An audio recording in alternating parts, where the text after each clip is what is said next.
Good morning students. Hindi की कक्षा में आप सभी का स्वागत है। आज का हमारा टॉपिक है स्वतंत्रता प्राप्ति के बाद हिंदी भाषा का स्वरूप। हाँ जी, ये हमने पिछली कक्षा में भी मैंने आपको बताया था कि हिंदी भाषा की उत्पत्ति एवं क्रमिक विकास क्या है। कि हिंदी भाषा अपभ्रंश से पैदा हुई, अपभ्रंश प्राकृत से, प्राकृत पाली से और पाली संस्कृत भाषा से। ठीक है।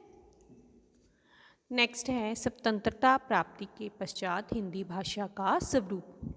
भारत के स्वतंत्र हो जाने पर नेहरू जी ने कहा था, अंग्रेजी निश्चय ही एक थोपी हुई भाषा है। इसने हमारे लिए ज्ञान विज्ञान की खिड़कियां ज़रूर खोलीं और हमें बहुत कुछ ज्ञान भी दिया, पर इस पर ऐसी भाषा होने का जी ने कहा था लांछन भी है। ठीक है, यहाँ पर आएगा नेहरू जी ने कहा था कि लांछन भी है जो हमारी अपनी भाषाओं, हमारी सांस्कृतिक परंपराओं के ऊपर जमकर बैठ गई है। स्वतंत्रता प्राप्ति के पहले बहुत से पत्रकारिता कारिता ने हिंदी को राजभाषा के रूप में प्रतिष्ठित करने में योगदान डाला था। 15 अगस्त 1947 तक हिंदी जनमानस की एक लोकप्रिय भाषा बन चुकी थी। भारतीय 1800 भाषाओं और उपभाषाओं में हिंदी को राष्ट्रभाषा के रूप में मानने में ज़रा भी अतिशयोक्ति कहना या किसी प्रकार का दुराग्रह नहीं होना चाहिए। उपयुक्त विवेचन के आधार पर हम कह सकते हैं कि सन 1947 तक हिंदी राष्ट्रभाषा के रूप में प्रतिष्ठित होने के साथ राजभाषा के रूप में सार्वभौमिक दर्जा प्राप्त करने में सक्षम हो चुकी थी। 1946 में संविधान सभा का गठन हुआ। संविधान सभा में हिंदी प्रारूप में स्टेट लैंग्वेज का हिंदी अनुवाद राजभाषा किया गया। संविधान सभा में राजभाषा पर चर्चा एवं निर्णय, इसके लिए बहुत ही विचार मुख्यतः 12, 13, 14 सितंबर 1949 को हुई। श्री एन गोपाल स्वामी अय्यर राजभाषा के मुद्दे पर संविधान सभा के सदस्यों में सहमति बनाने वालों में प्रमुख थे। उन्होंने इस बंद में सहमति की घोषणा की एवं कहा कि नए संविधान के अंतर्गत हिंदी को संघ के सभी सरकारी कामकाज की भाषा के रूप में अपनाने का निर्णय हुआ है। इस विषय में डॉक्टर श्यामा प्रसाद मुखर्जी के उद्गार मार्मिक हैं। मुझे आशा है कि हिंदी भाषी प्रांतों की मेरे मित्र इस ठोस उपलब्धि को भुलाएंगे नहीं। हम हिंदी को क्यों स्वीकार कर रहे हैं? इसलिए नहीं कि यह भारत की सर्वश्रेष्ठ भाषा ही है। इसका मुख्य कारण है कि यह अकेली भाषा है जिसे आज देश में सबसे अधिक इकट्ठा कई वर्ग समझता है। ठीक है। इस तरह 14 सितंबर 1949 की सायंकाल 5 बजे संविधान सभा की कार्यवाही व काफ़ी लंबी चर्चा के बाद विभिन्न गुटों में समझौतों के पश्चात 14 सितंबर 1949 को संविधान सभा ने हिंदी को राजभाषा का दर्जा प्रदान किया। सभा के अध्यक्ष डॉक्टर राजेंद्र प्रसाद ने सदस्यों को बधाई दी। ठीक है।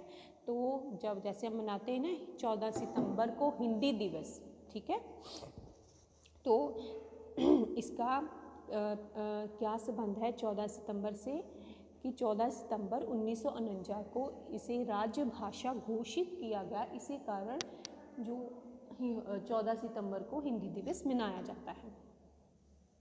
नेक्स्ट है हिंदी का राजभाषा स्वरूप। अब राजभाषा में उसका क्या स्वरूप था, ठीक है, हम वो पढ़ेंगे। हिंदी कई दशकों से राजभाषा के संवैधानिक दायरे में विकासोन्मुख हो रही है।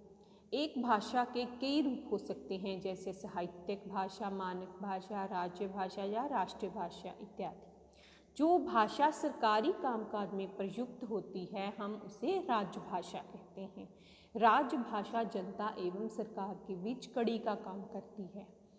राजभाषा आम आदमी की भाषा होती है ताकि वह साधारण जनता के बीच विचारों का आदान प्रदान कर सके। संविधान सभा ने जिस हिंदी की राजभाषा के रूप में कल्पना की थी वह आम आदमी की भाषा थी। राजभाषा विभाग ने कार्यालय ज्ञापन सन ये नंबर है उनका और दिनांक 17/3/1976 द्वारा सरकारी कामकाज में सरल हिंदी के प्रयोग पर बल देते हुए राजभाषा हिंदी के स्वरूप के बारे में स्पष्ट किया था कि सरकारी कामकाज में इस्तेमाल की जाने वाली हिंदी सरल और सुबोध होनी चाहिए, जटिल और बोझिल नहीं। संविधान में हिंदी राजभाषा के रूप में स्वीकार होते हुए भी हिंदी में कार्य तुरंत हो सके ऐसा ना हो सका, क्योंकि संविधान में इसके लागू होने से 15 वर्ष तक अंग्रेजी के प्रयोग की अनुमति दी गई। राजभाषा अधिनियम पारित होने के कारण अंग्रेजी का प्रयोग अनिश्चित काल के लिए बढ़ा दिया गया है। इसीलिए हिंदी का प्रयोग इतना नहीं हो रहा जितनी आवश्यकता है। नेक्स्ट है, केंद्रीय सरकारी कार्यालयों में राजभाषा का प्रयोग में वृद्धि के लिए किए गए प्रयासों का विवेचन। ठीक है, यहाँ पर आएगा प्रयासों का, ठीक है, अलग अलग लिखना है। ठीक है, तो उन्होंने क्या प्रयास किए थे केंद्रीय सरकारी कार्यालय ने राजभाषा का प्रयोग में वृद्धि करने के लिए। ठीक है, पहला क्या, कार्यालयों में हिंदी में कार्य करने हेतु एक वातावरण निर्माण करने के लिए सरकार ने प्रयास किए, जैसे कि कर्मचारियों के प्रशिक्षण के लिए कार्यालयों की स्थापना। ठीक है, हिंदी के प्रयोग में वृद्धि हेतु जून 1975 में गृह मंत्रालय के अधीन एक स्वतंत्र विभाग के रूप में राजभाषा विभाग की स्थापना की गई।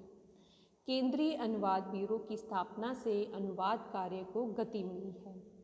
केंद्रीय हिंदी प्रशिक्षण संस्थान की स्थापना दिनांक 21 अगस्त 1985 को की गई।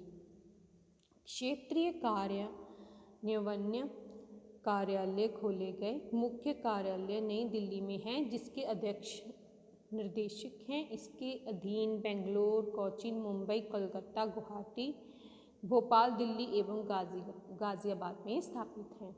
समितियों का गठन, जैसे केंद्रीय हिंदी समिति, नगर राजभाषा कार्यान्वयन समितियों का गठन किया गया। प्रोत्साहन योजनाएं लागू की गईं, जैसे इंदिरा गांधी राजभाषा पुरस्कार, राजीव गांधी राष्ट्रीय ज्ञान विज्ञान मौलिक पुरस्कार, लेखन पुरस्कार योजना। अच्छा कार्य करने वाली नगर राजभाषा कार्यान्वयन समिति को पुरस्कार दिया जाता है। हिंदी टाइप और अनुलिपि सीखने के लिए प्रोत्साहन व पुरस्कार देना। हिंदी में डिक्टेशन देने के लिए प्रोत्साहन। हिंदी के प्रयोग की गति को बढ़ावा देने के लिए सरकार को सभी अधिनियम नियम कोड को अंग्रेजी से हिंदी में अनुवाद की व्यवस्था की गई है। शब्दावली आयोग की स्थापना की गई है। टाइपराइटरों पर देवनागरी लिपि की सुविधाएं प्रदान करना। सरकारी कार्यालयों में सभी कंप्यूटर प्रणालियों द्विभाषी करने की कोशिश। कंप्यूटर पर हिंदी में एक रूपता से कार्य करने की उपलब्धता। हिंदी वर्तनी का मानकीकरण करना। तो निष्कर्ष क्या है कि वैश्वीकरण के कारण भाषा वही जिंदा रह सकती है जो परिस्थितियों के अनुसार अपना स्वरूप बदलती। बाजार की ज़रूरतों के अनुसार हिंदी का प्रयोग बढ़ रहा है और स्वरूप में तब्दीली आ रही है। इस बदलते स्वरूप में हिंदी का पिछले स्वरूप पर दृष्टिपात करने से पता चलता है कि हिंदी जो आज 25 वर्ष पूर्व थी वह नहीं रह गई। प्रशासन में भी आम बोलचाल की भाषा बढ़ावा देने की आवश्यकता है। इसे दूर ना बनाया जाए, मतलब दूरी ना बनाई जाए। राजभाषा हिंदी को 100% लागू करने के लिए केवल राजनीतिक इच्छा शक्ति की ज़रूरत है। उपयुक्त विवेचन से स्पष्ट है कि लोगों की यह प्रिय भाषा है और राष्ट्रभाषा अधिकारित रूप से घोषित हो सकती है।